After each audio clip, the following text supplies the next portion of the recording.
Assalamualaikum warahmatullahi wabarakatuh.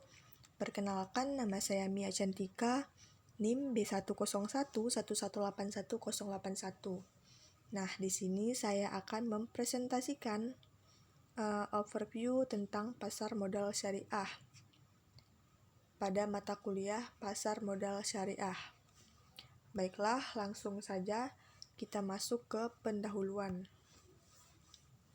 Nah, pasar modal syariah ini memiliki dua peran penting, yaitu sebagai sumber pendanaan bagi perusahaan, di mana dana ini tuh digunakan perusahaan untuk mengembangkan usahanya melalui penerbitan efek atau surat berharga. Nah, yang kedua itu sebagai sarana investasi bagi investor. Pasar modal syariah ini bersifat universal, maksudnya itu dapat dimanfaatkan oleh siapapun tanpa melihat latar belakang agama, suku, dan ras tertentu. Selanjutnya itu terdapat karakteristik khusus terkait penerapan prinsip syariah yang diatur dalam peraturan OJK dan Fatwa DSN MUI, yaitu efek dan mekanisme perdagangan efek yang tidak bertentangan dengan prinsip syariah. Nah, adapun mekanisme perdagangan yang bertentangan dengan prinsip syariah, yaitu seperti maisir atau kegiatan perjudian, gahar yaitu ketidakjelasan, dan riba yaitu mensyaratkan kelebihan pengembalian berbentuk bunga. Nah, untuk itu, pasar modal syariah ini hadir untuk menawarkan solusi tentang efek dan mekanisme perdagangan yang tidak bertentangan dengan prinsip syariah. Nah, landasan hukum pasar modal syariah ini antara lain Undang-Undang Pasar Modal dan Undang-Undang OJK dan Fatwa DSN MUI. Selanjutnya kita masuk ke pembahasan. Nah, beberapa jenis surat berharga atau efek syariah di pasar modal itu diantaranya saham syariah. Secara konsep, saham tidak bertentangan dengan prinsip syariah karena saham ini merupakan bukti penyertaan modal kepada perusahaan dan investor akan mendapatkan bagi hasil berupa dividen. Namun, tidak semua saham dapat dikategorikan sebagai saham syariah. Suatu saham dapat dikategorikan sebagai saham syariah itu dikarenakan karena dua sebab, yaitu yang pertama, saham yang diterbitkan oleh perusahaan yang secara aktif mendeklarasikan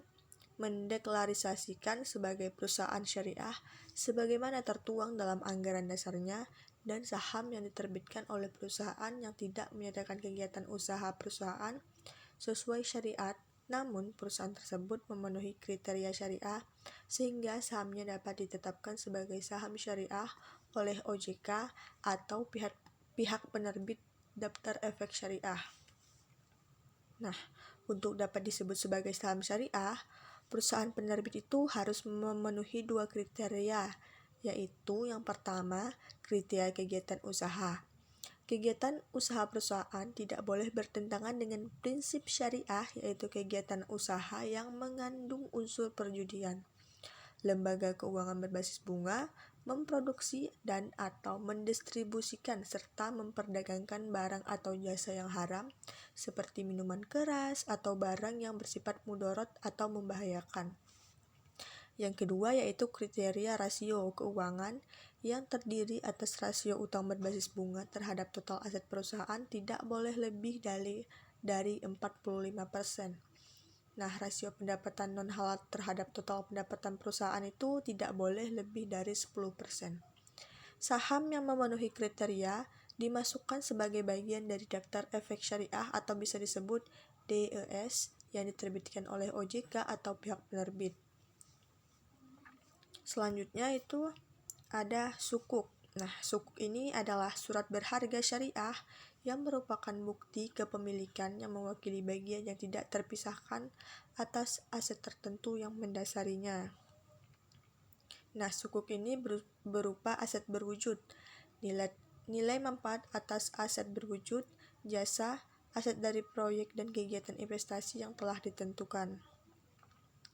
Nah, sukuk ini diterbitkan dengan menggunakan berbagai pilihan akad, antara lain ijarah atau sewa menyewa, mudorobah dan musyarakah atau kerjasama, istihna dan salam atau jual beli dengan pemesanan.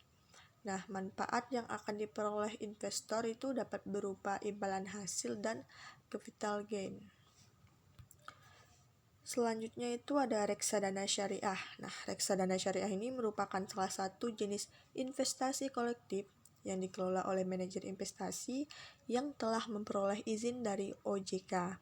Nah, manajer investasi ini mengelola dana investor dengan cara menginvestasikan ke saham syariah sukuk dan instrumen syariah lainnya seperti deposito syariah dan waran syariah. Nah, selain itu, reksadana syariah ini juga mempunyai karakteristik berupa adanya pihak yang melakukan pengawasan kesyariahan, serta adanya mekanisme pembersihan harta non-halal dalam dana kelolaan. Investasi di produk reksadana syariah ini sangat cocok bagi masyarakat yang belum mampu mengelola investasinya secara mandiri karena belum memiliki waktu yang cukup atau menguasai strategi investasi yang cukup memadai.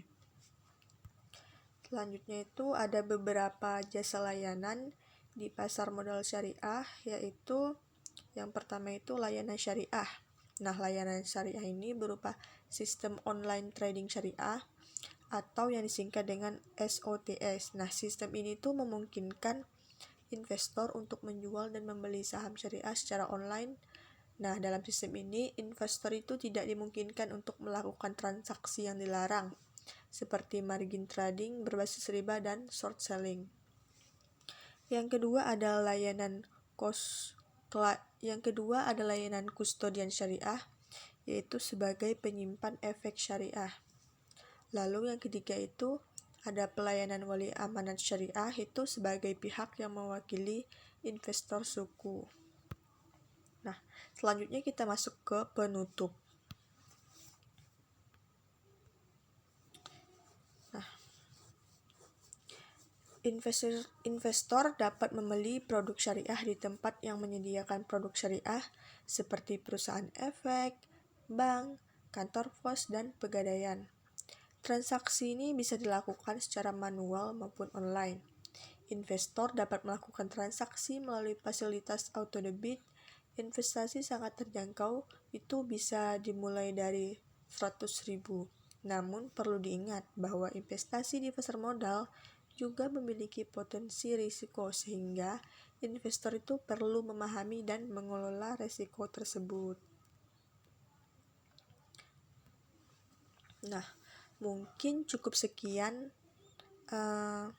yang dapat saya jelaskan pada presentasi overview pasar modal syariah ini. Untuk kurang lebihnya saya mohon maaf. Saya tutup. Wabillahi taufiq wal hidayah. Wassalamualaikum warahmatullahi wabarakatuh.